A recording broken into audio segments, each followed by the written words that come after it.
বলে একটা বড় এজেন্ট আছেন, ওনার কাছে জানেন। উনিও কি সিএনএ মুখে তোমাদের তৈরি করেন না, উনি আনেন কাকার থেকে ফ্যাক্টরি, ঠিক আছে, যেখানে উৎপাদন হয়। এই ফ্যাক্টরি থেকে মালটা আনার ফলে যে লাস্ট আমাদের কাস্টমার কাছে পৌঁছাচ্ছে, এনাদের হাতে পেয়ে পৌঁছাচ্ছে, ঠিক আছে। এখানে আরেকজন আছেন, উনি হচ্ছেন কি অ্যাড।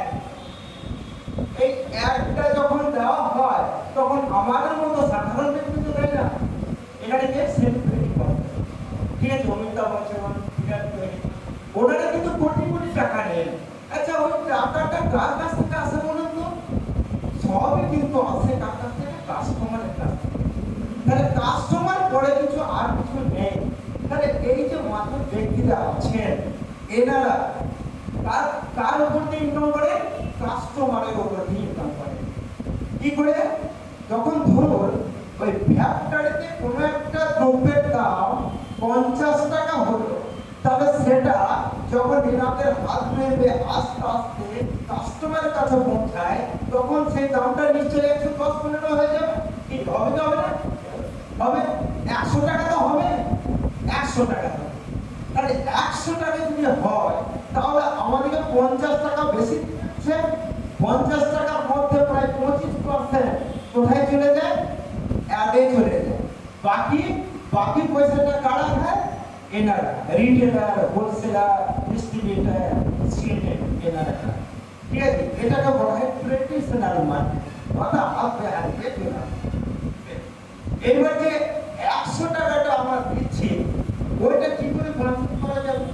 কিসের মাধ্যমে? সময়ের সঙ্গে সঙ্গে পরিবর্তন হতে থাকে। সেই পরিবর্তনটা কে এনেছে? আসিম কোম্পানি।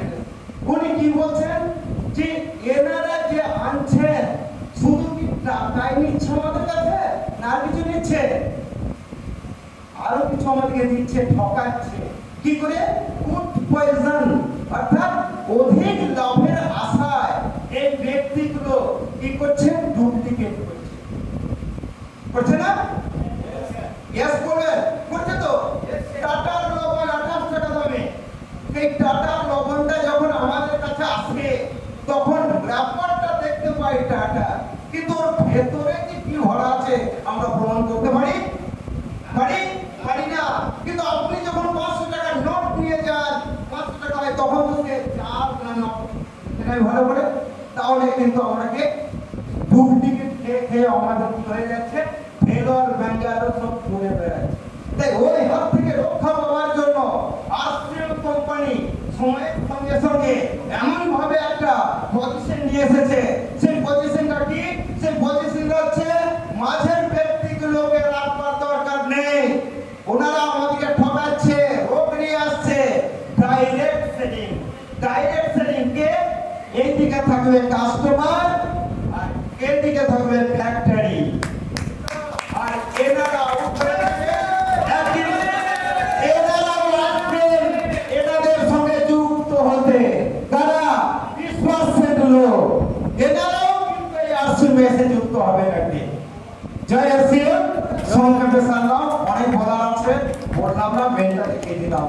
যাক, আবার দুপুরে আপনাকে ধন্যবাদ সকলকে, আমার সিনিয়রকে ধন্যবাদ জানিয়ে আমি এখানেই শেষ করলাম। জয় আসিম, জয় আসিম, জয় আসিম, জয় আসিম। ধন্যবাদ। থ্যাংক ইউ কমলাকান্ত স্যারকে অসংখ্য ধন্যবাদ। এত সুন্দর